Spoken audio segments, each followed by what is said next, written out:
How to use Siri without speaking on your iPhone 16 Pro Max.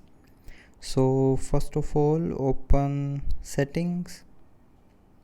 Now in settings, scroll down and here tap on accessibility.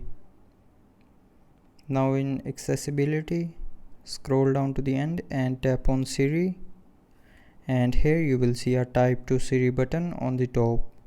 So tap on this button to turn it on, and after turning on this button, when you will press and hold on the side button, it will open the keyboard to type the request.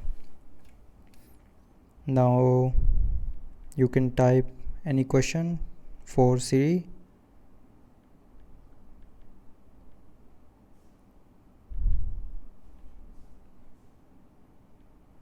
And after writing your question, tap on done. You'll need to turn on location services for that. Should be sunny today. Daytime temperatures will hover around 36 degrees, with overnight lows around 26. So that's how you can use Siri without speaking on your iPhone 16 Pro Max. So I hope you liked the video. Thanks for watching.